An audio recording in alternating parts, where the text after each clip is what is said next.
Okay, I wanted to record a video and show everybody the latest version of the Tesla full self-driving software. It's reached a milestone now where it was previously called beta. Now they've removed the beta tag, and it's just called full self-driving supervised.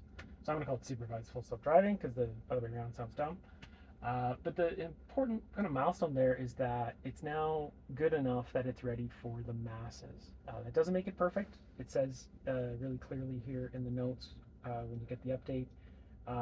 You and anyone you authorize must use additional caution and remain attentive. It does not make your car autonomous. Do not become complacent. So that's an important point. It will drive itself. It will do left and right and red lights and green lights and everything, but it will screw up from time to time. And so my job is to take over when that happens. Legally, I am still the driver. It's 100% my fault if we crash or hurt anyone. It's my insurance. None of that has changed. Legally, it's just like cruise control. It's still my fault, even though it's really, really good. I can see the day coming really soon where that might change, but in terms of the tech, anyway, I don't know about the legal. But anyway, I'll show you the trip. So I've entered a destination about 10 minutes away. Here's the gears up here. I'm going to put it in drive and start driving, and then I will very shortly turn on full self-driving. That little blue steering wheel means it's on, and I'm not driving.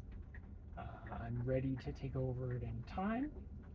I will probably have to hit the pedal from time to time to tell it to go, but I will try not to.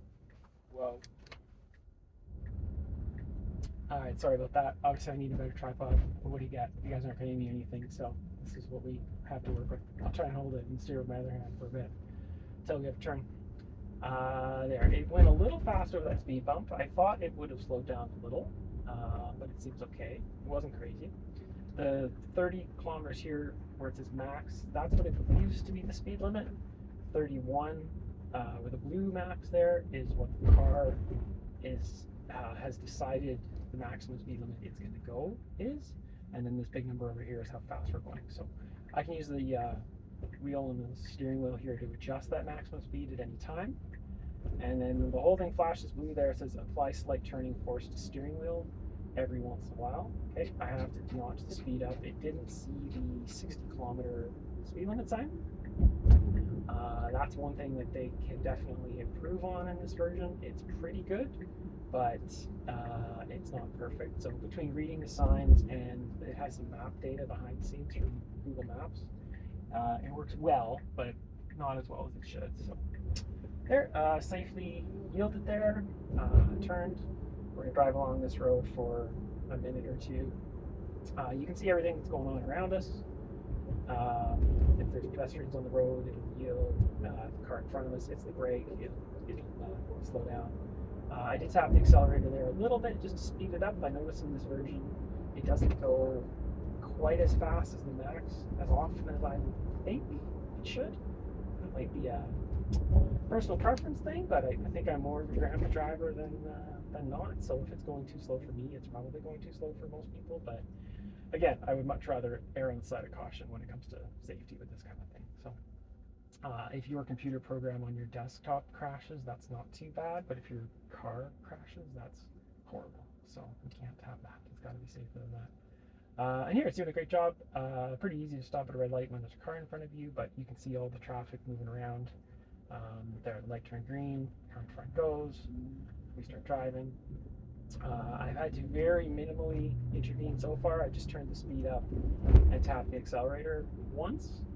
I could have not done that and it would have figured itself out, but a guy driving 30 and 60 would be annoying to the cars around me. So here's another common one. It says 30 kilometers an hour max speed there. What happened is when it sees the signs at the crosswalks that say maximum 30 kilometers an hour when lights flashing, it actually only reads the number. It doesn't read the text. So all those crosswalks it thinks are 30 zones, which is super annoying if you drive down that road all the time. If you don't, then that's probably not a big deal. It seems to me to be a pretty easy fix for Tesla to implement, but they just haven't gotten to it yet, so we'll see. It's on the list of things to do before this thing becomes better than a human. It's pretty close, but we're not right there yet. So there, touch the wheel again. I always keep my hand near the wheel, if not on the wheel. I'm not actually steering, but I'm ready to take over at any time, just in case it screws up. Things like choosing the wrong lane is probably the most common bug right now. It'll happen, but you never know. You have to be prepared. It is, as I said, just a driver assistance program. So here, we'll come up to the stop line. There. It will probably creep forward to see around the corner, and then it goes. So I didn't hit the pedal that time. Just deliberately let it do its thing to see what it can do. There, change lanes. So about 7 minutes away from our destination. So this video is going to be about 11 minutes long. Let me know if that's too long and boring. Driving this sort of thing is pretty wondrous the first time you see it, and then actually it becomes really boring really fast because it's just driving, even though it's the car making it. So there was a car slowed down in front of the car in front of us, and it did a great job. We had lots of room, so it didn't overreact. Once upon a time it would have done that. Anytime there was anything in front of the LiDAR, it used to trip it up and it would overreact. Now that it seems like it's vision only, it only uses the cameras, it doesn't use the LiDAR anymore. That seems like one of the benefits of it. It's much less overly sensitive. So here, I gave it a little pump to the, I keep saying gas pedal, accelerator, there's no gas, but I did there just to move it up a little bit closer. And there, we've got to turn left here, so we'll take our time, see if we get to go on this light or not. Pretty heavy traffic actually for a Sunday afternoon. We'll see. Yeah, the behind the scenes stuff for this car is pretty interesting now too, because the old software was written in, they call it heuristics, but essentially it was just C++ code that some programmers wrote, and it would do a variation on, you know, the oversimplified version is if you see a stop sign, stop for 3 seconds and then proceed.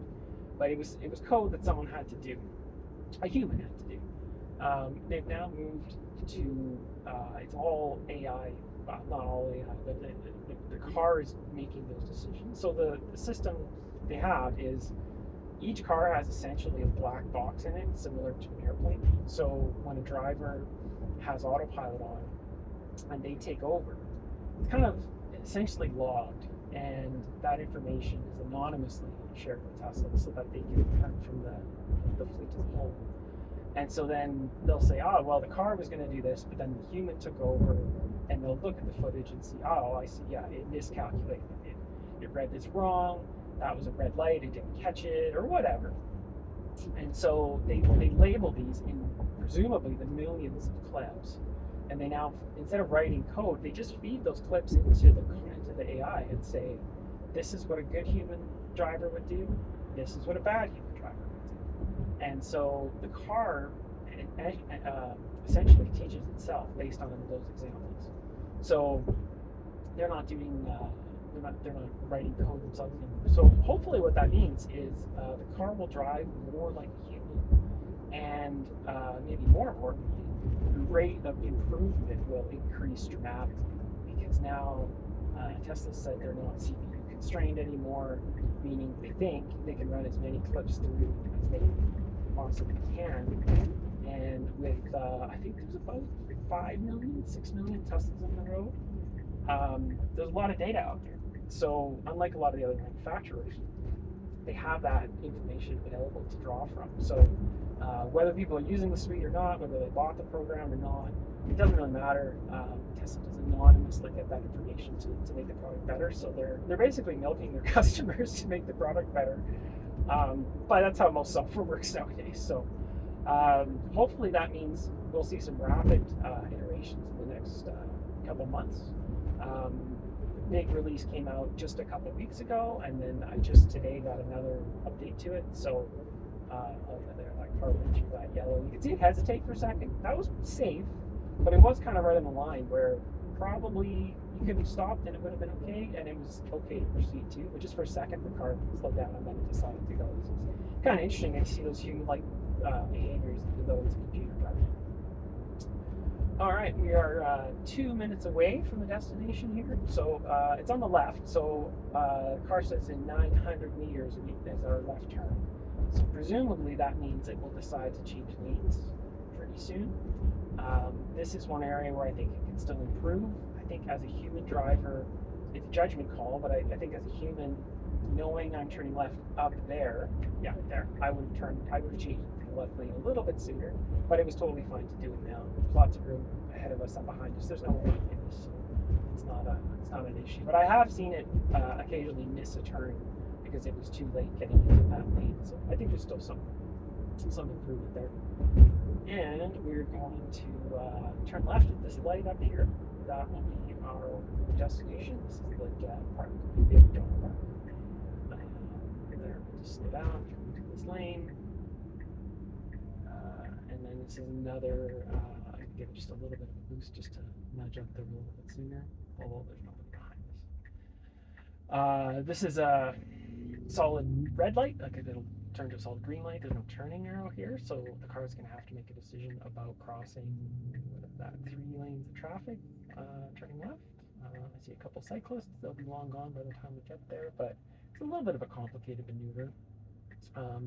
On here you can see the rendering of all the vehicles around us. Some of them it colors blue, which is sort of the car or the person that it thinks is potentially in our way. It could be an issue. So if it's sometimes that's a lead car, sometimes it's a car crossing. Oh, there, we got lucky. There's no cars coming, so easy. There we go. Turn left. And there we go. We've arrived at our destination. It still doesn't fully park itself. There's a new version floating around that does. I'm going to actually take over here. There. That bing bing sound means I'm driving. The blue light's off. We're back to manual. And I'm just going to pull over here and park. So there's a new version floating around where yeah, it's because I went off-road. I mean, I did go off-road. It is a dirt road, but that was a bit of an overreaction. There's a new version that will park, like the dream being someday soon it will drop you off at the mall doors and go park itself. That would be phenomenal. I hope we get there, but I'll have to see. So anyway, thanks. Stay tuned for more videos if you guys like this, or if you didn't, that will be the first and last time I ever post anything on YouTube. Thanks.